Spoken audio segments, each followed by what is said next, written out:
दोस्तों, एक बार भगवान शिव और माता पार्वती कैलाश पर्वत पर बैठे थे।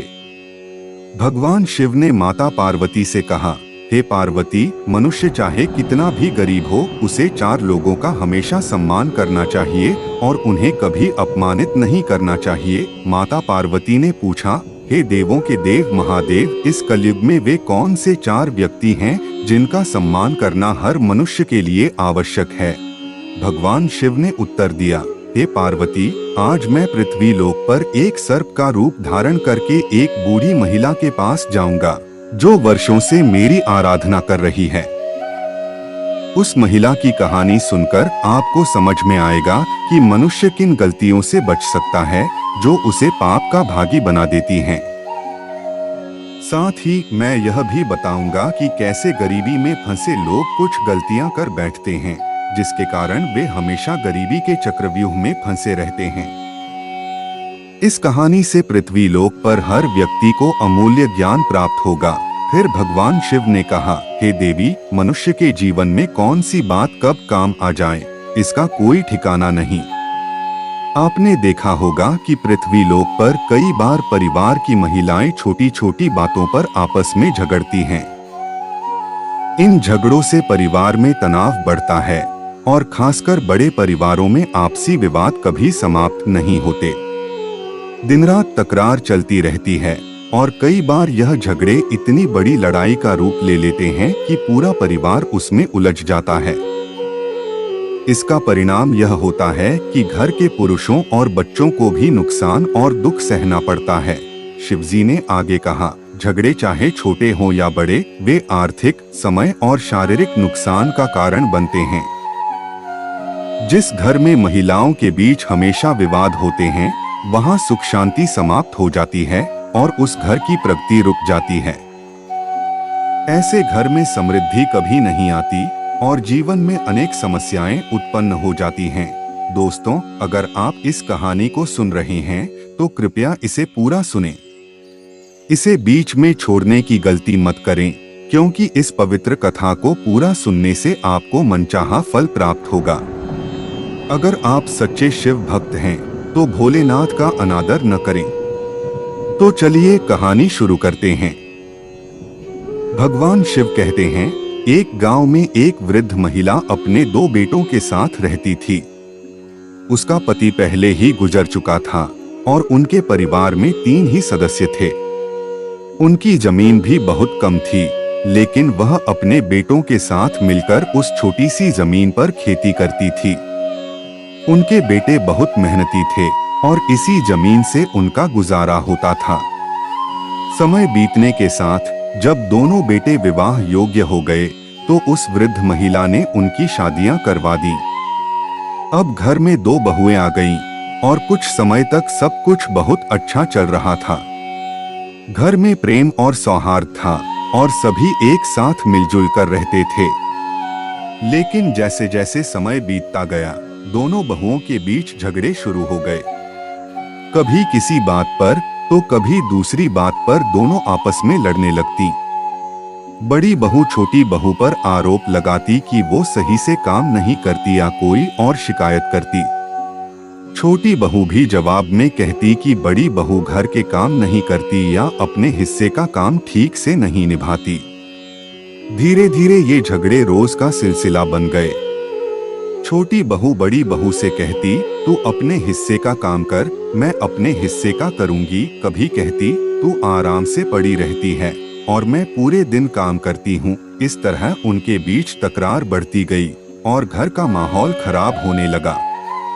अब वृद्ध महिला भी इन झगड़ों से बहुत परेशान हो चुकी थी। उसे समझ नहीं आ रहा था कि उसके बेटों की पत्नियां इतना झगड़ा क्यों करती हैं। इस रोज रोज के विवाद से घर की शांति भंग हो गई थी और वह दुखी हो गई। वृद्ध महिला ने एक दिन अपने बेटों से बात की और कहा, बेटा, तुम लोग परदेश चले जाओ और कोई नौकरी ढूंढकर पैसे कमाओ ताकि धन लेकर आ सको और यह झगड़ा खत्म हो सके। जब घर में पैसा आएगा तो जरूरतें पूरी होने लगेंगी और आपसी लड़ाई रुक जाएगी। अक्सर कहा जाता है कि घर में लड़ाई झगड़े का सबसे बड़ा कारण पैसे की कमी होती है। जब व्यक्ति के पास पैसे नहीं होते तो उसकी रोजमर्रा की जरूरतें पूरी नहीं हो पाती, जिससे वह परेशान हो जाता है। दूसरा कारण यह भी होता है कि यदि कोई व्यक्ति जरूरत से ज्यादा खाली बैठा रहे तो उसके दिमाग में अनचाही बातें आती हैं और वह किसी से भी लड़ाई झगड़ा कर बैठता है। तीसरा कारण यह होता है कि जब व्यक्ति अपनी जिम्मेदारियों से भागता है, अपने हिस्से का काम करने से कतराता है और सिर्फ आराम से बैठकर खाना चाहता है, तो ऐसे घर में लड़ाई झगड़ा होना तय है। चौथा कारण ईर्ष्या होती है। जब कोई व्यक्ति दूसरे को तरक्की करते देखता है और खुद को आगे नहीं बढ़ा पाता तो उसे जलन होती है और ऐसे में वह लड़ाई झगड़े और चुगली में अपना समय बिताता है। दोस्तों, वृद्ध महिला के कहने पर दोनों बेटों ने उसकी बात मानी। उन्होंने अपनी मां से अनुमति ली और अपनी पत्नियों को समझाया कि वे उनके न रहने पर मां का ख्याल रखेंगी। इसके बाद वे धन कमाने के लिए परदेश चले गए। हालांकि उनकी पत्नियों यानी दोनों देवरानी और जेठानी के बीच अब भी बनती नहीं थी। एक दिन बड़ी बहू को वृद्ध महिला ने समझाते हुए कहा, तुम बड़ी हो और वह तुमसे छोटी है। तुम्हारे पति परदेश में धन कमा रहे हैं और तुम यहाँ आपस में झगड़ रही हो। यह बिल्कुल उचित नहीं है। वृद्ध महिला ने छोटी बहू को समझाते हुए कहा, वह तुमसे बड़ी है, इसलिए उसकी छोटी मोटी गलतियों को सहन करना सीखो। कहा जाता है कि बड़े होने का गुण धैर्य में होता है। अगर वह कोई गलती कर दे तो उसे माफ करो और समझो, क्योंकि तुम छोटी हो और बड़ों का सम्मान करना चाहिए। बड़ी बहू यह सुनकर गुस्से में चिल्लाने लगी, आप तो हमेशा छोटी बहू का पक्ष लेती हैं। मुझे समझाकर आप उसकी हिम्मत बढ़ा रही हैं और अगर उसने ये बातें सुन ली तो वह और ज्यादा लड़ाई करेगी। आप उसे कुछ भी नहीं कहती और मुझे ही समझा रही हैं। वृद्ध महिला ने शांत स्वर में कहा, तुम इतना गुस्सा क्यों हो रही हो? पहले बड़े को समझाना चाहिए, फिर छोटे को। मैं पहले तुम्हें समझा रही हूँ और फिर छोटी बहू को भी समझाऊंगी। बड़ी बहू ने थोड़ी देर के लिए वृद्ध महिला की बात सुनी और फिर गुस्से में काम करते हुए चली गई। अगले दिन जब फिर झगड़ा हुआ तो वृद्ध महिला छोटी बहू के पास गई और कहा, देखो बहू, वह तुमसे बड़ी है और तुम छोटी हो, तो इस तरह क्यों झगड़ा करती हो?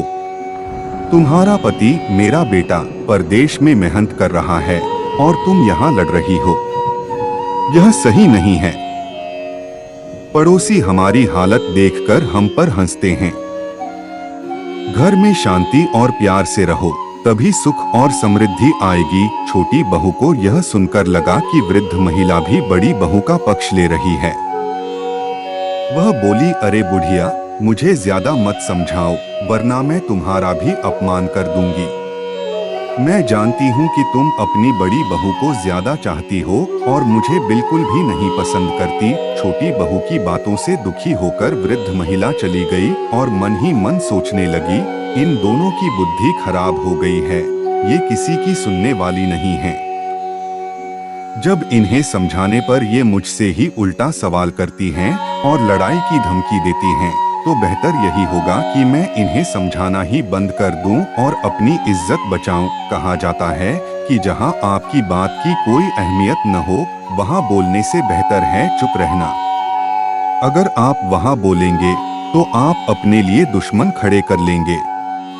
वृद्ध महिला भी यही सोचने लगी कि उसकी बात किसी को पसंद नहीं आ रही है, बल्कि उल्टा उसकी दोनों बहुएं उस पर हावी हो जाती हैं। वह डरने लगी कि अगर एक दिन इन दोनों ने उस पर हाथ उठा दिया या उसे मारने की कोशिश की तो वह कहीं मुंह दिखाने लायक भी नहीं रहेगी। इसलिए उसने सोचा कि अब उन्हें समझाना व्यर्थ है और यह उसके लिए मुश्किल होता जा रहा है। दोस्तों, अब दोनों बहुएं अपनी सास से बहुत घृणा करने लगी थीं। कोई भी उनसे यह तक नहीं पूछता कि उन्होंने खाना खाया या नहीं। बुढ़िया को खुद ही रसोई में जाकर खाना लेना पड़ता था। उनकी नफरत इतनी बढ़ गई थी कि वे अपनी सास को घर में रखना नहीं चाहती थीं।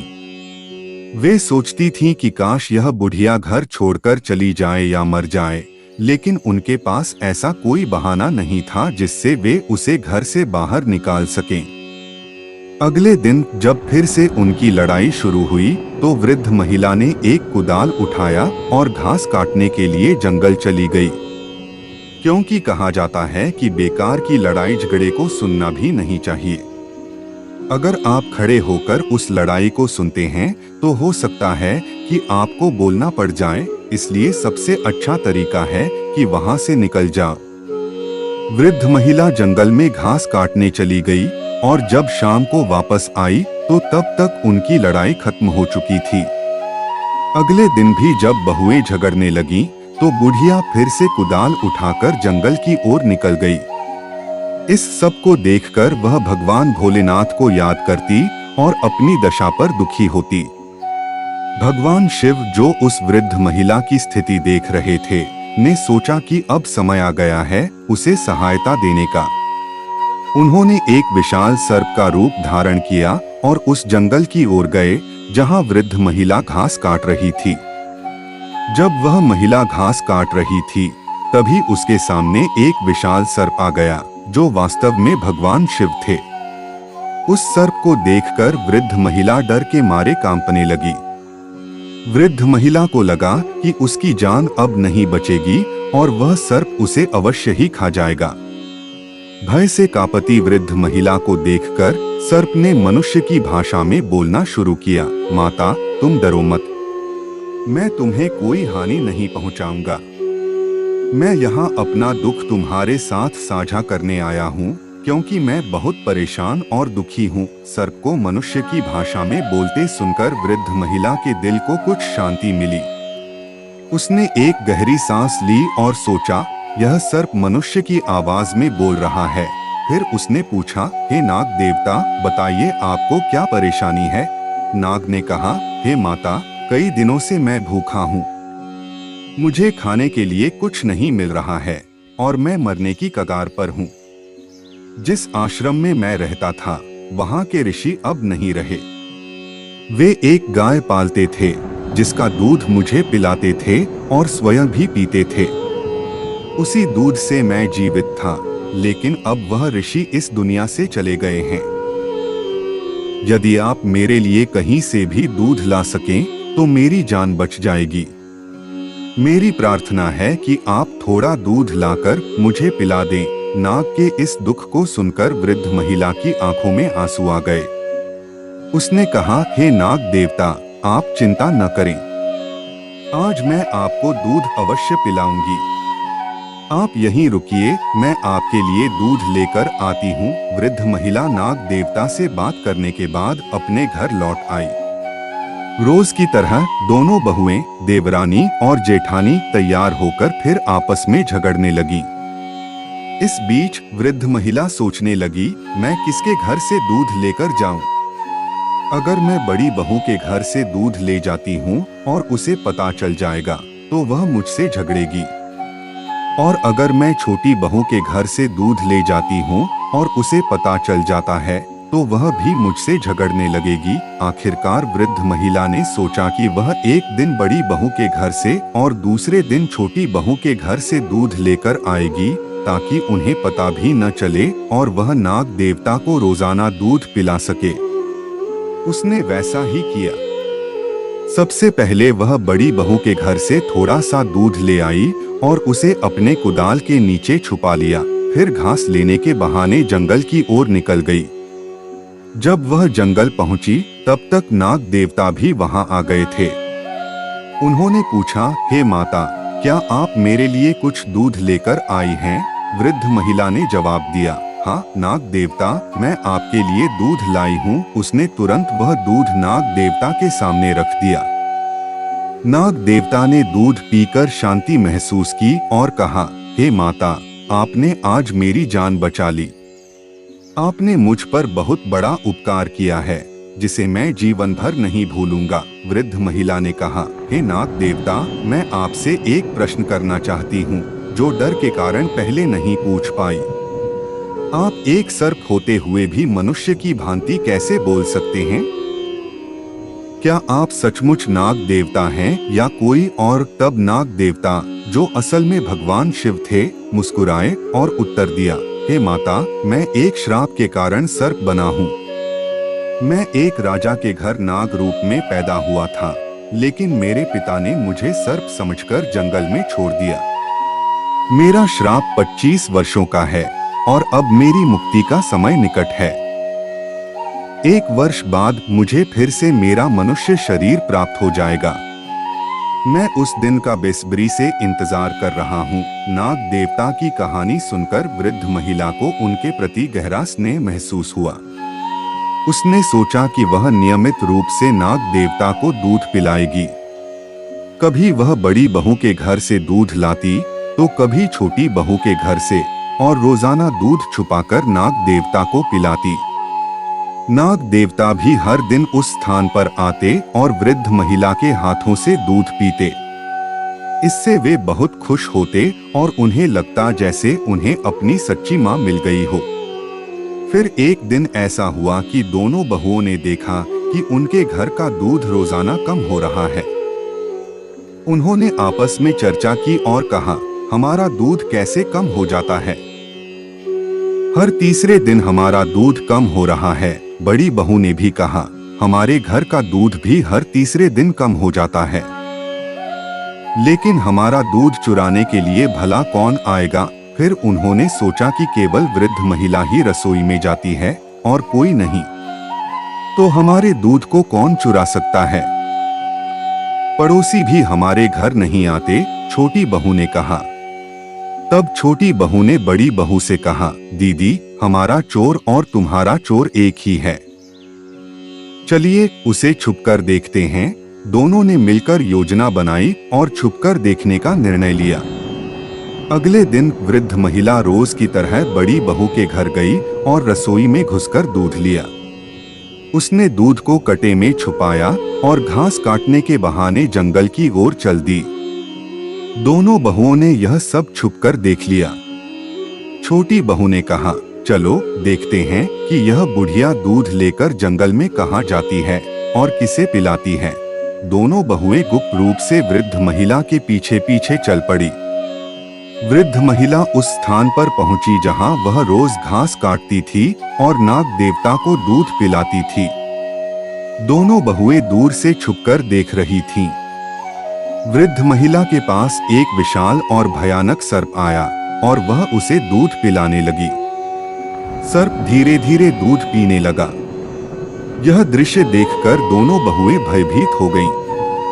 उन्होंने कभी ऐसा बड़ा और डरावना सर्प नहीं देखा था। सर्प को दूध पीते देख डर के मारे उनके पैरों तले जमीन खिसक गई। दोनों बहुओं ने एक दूसरे से कहा, लगता है यह सर्प कोई दैत्य है और यह बुढ़िया कोई चुड़ैल है। हमारी सासू माँ तो यह लगती ही नहीं।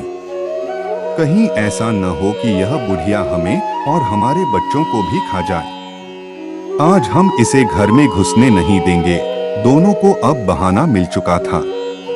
यह निर्णय लेकर वे दोनों बहुएं घर वापस लौट आईं। इधर वृद्ध महिला नाग देवता को दूध पिलाकर घास लेकर घर की ओर चल पड़ी। जब वह घर पहुंची तो देखा कि दरवाजा बंद था और दोनों बहुएं भीतर डंडा लेकर खड़ी थीं। वृद्ध महिला ने दरवाजे की कुंडी खटखटाई तो दोनों बहुओं ने दरवाजा खोला। वृद्ध महिला ने देखा कि दोनों बहुएं साड़ी का पल्ला कमर में बांधे हाथ में डंडा लिए खड़ी हैं। यह देखकर बुढ़िया चौंक गई और पूछा, तुम दोनों ऐसे क्यों खड़ी हो? दोनों बहुएं एक साथ चिल्लाईं, अरे बुढ़िया, तू तो चुड़ैल है। एक दिन तू हमें और हमारे बच्चों को खा जाएगी। वृद्ध महिला ने कहा, अरे बहू, तुम पागल हो गई हो क्या? मैं तुम्हारी सास हूँ, कोई डायन नहीं जो तुम्हें या तुम्हारे बच्चों को खा जाऊंगी।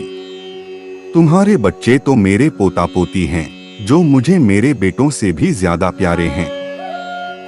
तुम कैसी बातें कर रही हो? तब दोनों बहुएं गुस्से में बोली, बुढ़िया, हमें पागल मत बना।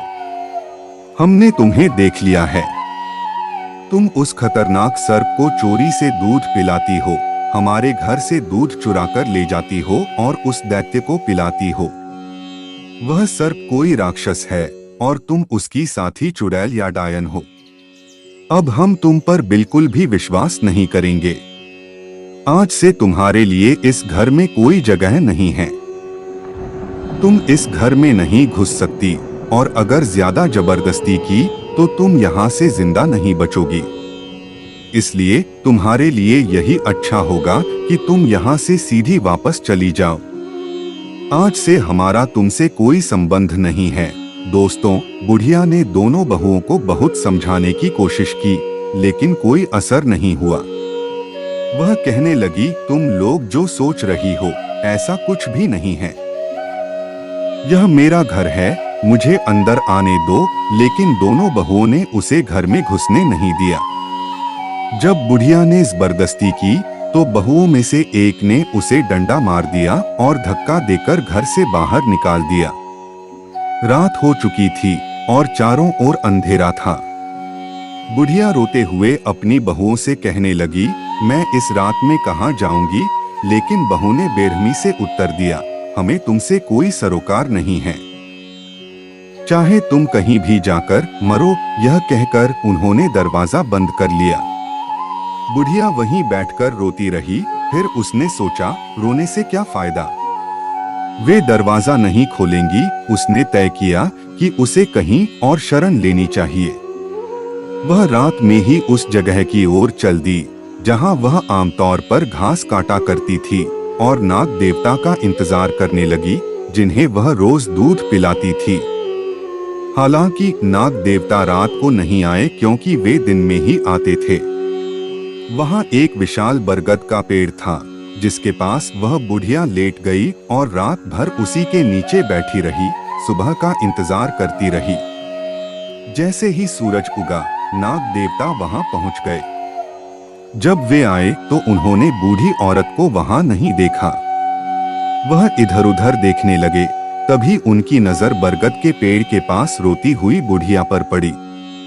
नाग देवता तुरंत उसके पास पहुंचे और पूछा, हे माता, आपको क्या हुआ है? आप इतनी परेशान और दुखी क्यों हो? बुढ़िया रोते हुए बोली, हे नाग देवता, मेरी बहुओं ने मुझे घर से निकाल दिया है।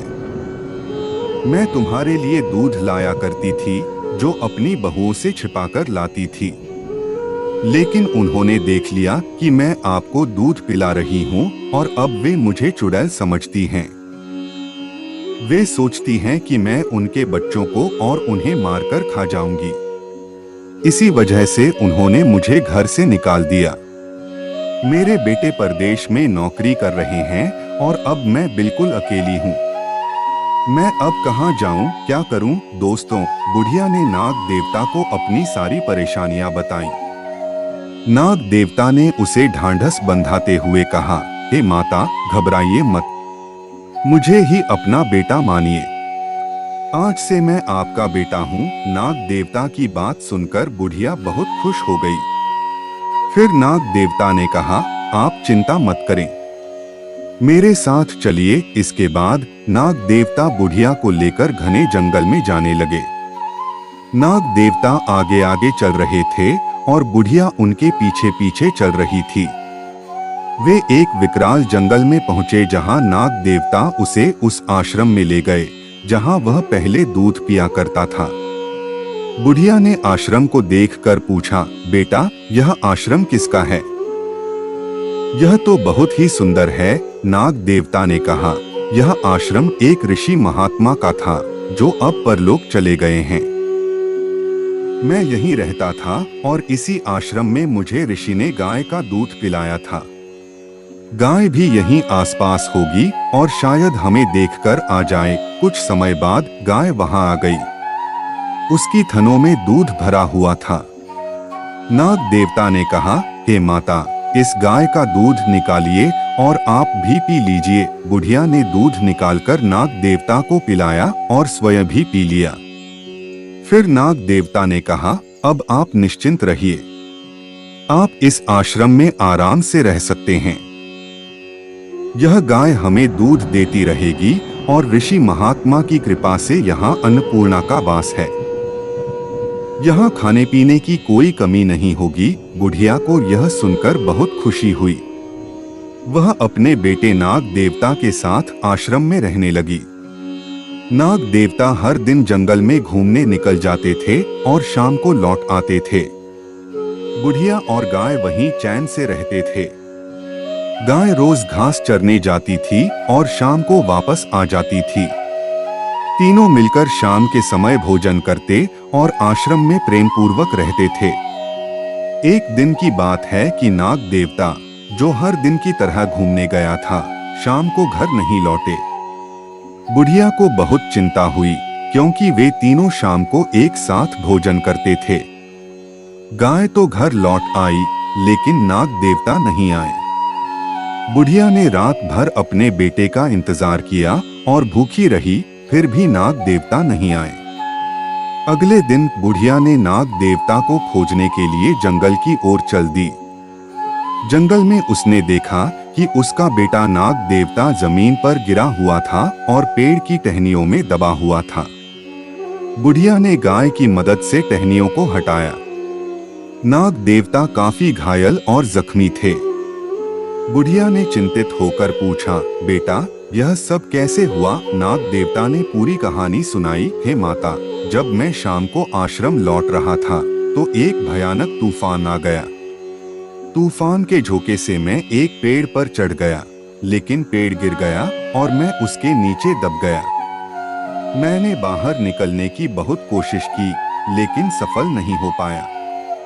मैं सोचता रहा कि मेरी माँ मेरा इंतजार कर रही होगी, लेकिन मैं बाहर नहीं आ पाया। मुझे चोट भी लग गई। बुढ़िया ने कहा, बेटा तुम चिंता मत करो, आओ मैं तुम्हारी चोट का इलाज कर देती हूँ। उसने नाग देवता को आश्रम ले जाकर कुछ औषधियों को पीसकर एक लेप तैयार किया और उसे नाग देवता के घावों पर लगाया। रोजाना इस लेप को लगाने से नाग देवता के घाव धीरे धीरे भरने लगे और वह पूरी तरह से ठीक हो गए। एक साल बाद भगवान शिव नाग देवता का रूप छोड़कर एक सुंदर राजकुमार के रूप में प्रकट हुए। बुढ़िया ने उन्हें देखकर खुशी से भर गई और बार बार प्यार से उन्हें छूने लगी। बुढ़िया माता की खुशी का कोई ठिकाना नहीं रहा। कुछ दिनों तक वे आश्रम में आराम से रहने के बाद एक दिन बुढ़िया ने कहा, बेटा अब हमें तुम्हारे पिता के पास चलना चाहिए। मुझे देखना है कि तुम्हारे माता पिता कैसे हैं। उसने राजकुमार से पूछा, तुम्हारे पिता कौन हैं और वे कैसे हैं? तुमने कहा था कि तुम एक राजा के बेटे हो, तो चलो देखते हैं कि वे कैसे हैं और तुम्हारी माँ कैसी है। राजकुमार ने कहा, नहीं, मैं बाहर नहीं जाऊंगा। उस पिता को देखकर क्या करूंगा जिसने हमें जंगल में फेंक दिया था। बुढ़िया ने समझाया, बेटा उस समय तुम नाग देवता के रूप में थे। तुम्हारे पिता ने डर के मारे तुम्हें जंगल में छोड़ दिया होगा। अब तुम मनुष्य के रूप में हो तो तुम्हारे माता पिता तुम्हें देखकर बहुत खुश होंगे। इसके अलावा मैं भी तुम्हारे माता पिता से मिल लूंगी। राजकुमार मान गया और बुढ़िया माता के साथ अपने राजमहल की ओर चल पड़ा। जब वे अपने राज्य में पहुंचे तो वहां के लोग उन्हें देखकर मंत्रमुग्ध हो गए।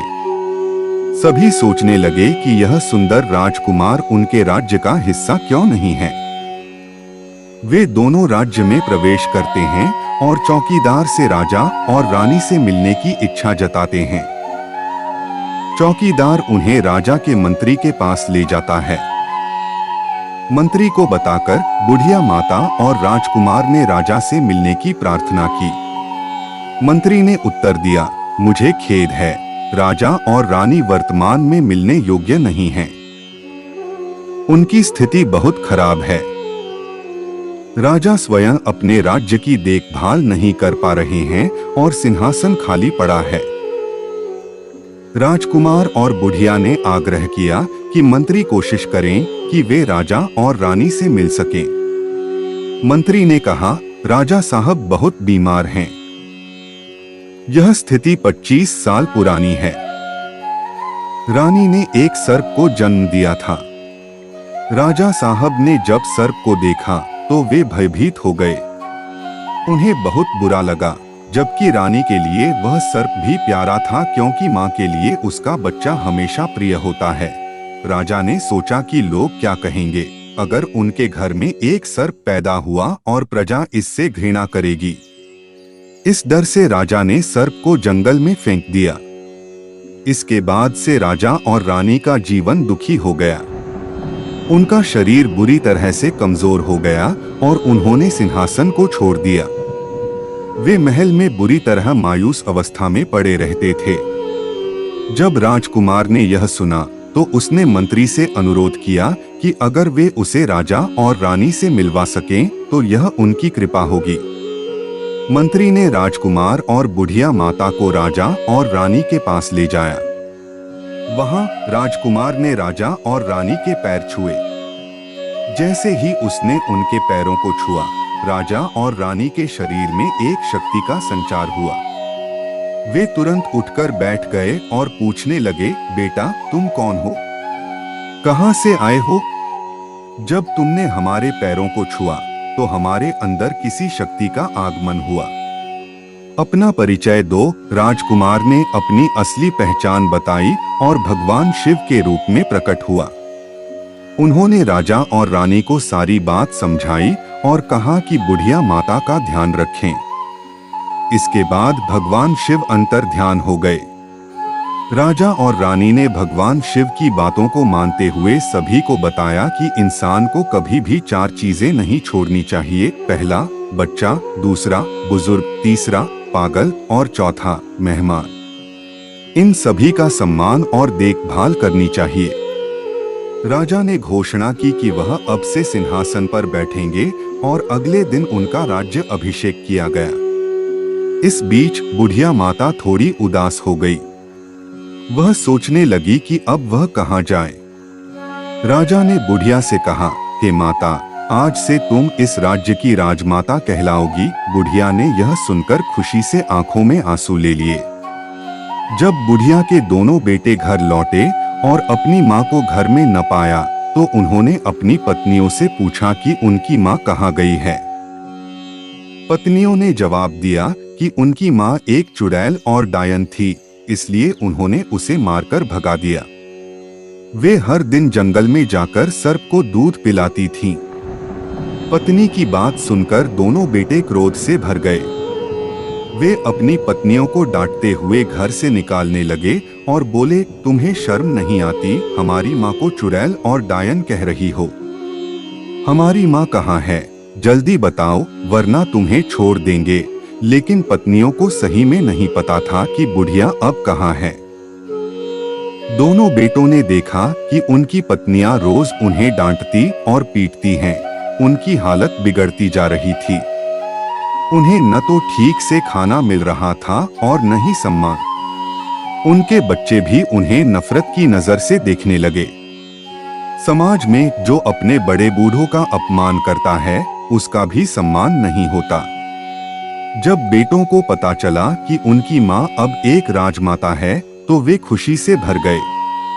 उन्हें एहसास हुआ कि उनकी माँ कितनी दयालु और भक्तिवान थी और भगवान शिव ने उसे कितना ऊंचा पद दिया है। उन्होंने राज दरबार में जाकर राजा की सहायता से अपनी माँ से मिलने की कोशिश की। राज दरबार में जाकर उन्होंने अपनी माँ से कहा, हे माँ, हम तुम्हें लेने आए हैं, चलो घर चलें। बुढ़िया ने जवाब दिया, मेरे बेटे, मैं यहाँ खुश हूँ। हमारे पास एक और बेटा है। तुम बिना किसी चिंता के अपने जीवन को सुखपूर्वक जियो। मेरा आशीर्वाद तुम्हारे साथ है। इस प्रकार बुढ़िया का आशीर्वाद प्राप्त कर दोनों बेटे अपने घर लौट आए और अपनी जीवन की सुख समृद्धि में मग्न हो गए। वृद्ध माँ के बेटे और पोते अपने जीवन में खुश थे, लेकिन उनकी बहुएं दुखी थीं। भगवान शिव ने देखा कि उन्हें अपने कर्मों का फल मिल रहा है। भगवान शिव ने इस कथा को समाप्त करते हुए कहा, दोस्तों, जीवन में एक बात हमेशा याद रखें, अपने माता पिता और घर के बड़े बुजुर्गों के साथ कभी दुर्व्यवहार न करें। उन्हें घर से कभी न निकालें और उनकी सेवा करें। जो लोग अपने माता पिता की सेवा नहीं करते, भगवान उन्हें दंडित करते हैं। यदि आपको यह वीडियो अच्छी लगी हो तो कृपया हमारे चैनल को सब्सक्राइब करें। अगर आप भगवान शिव के सच्चे भक्त हैं तो चैनल को सब्सक्राइब करके और वीडियो को लाइक करके कमेंट में हर हर महादेव लिखें। अगली वीडियो में मिलते हैं। अपना ख्याल रखें।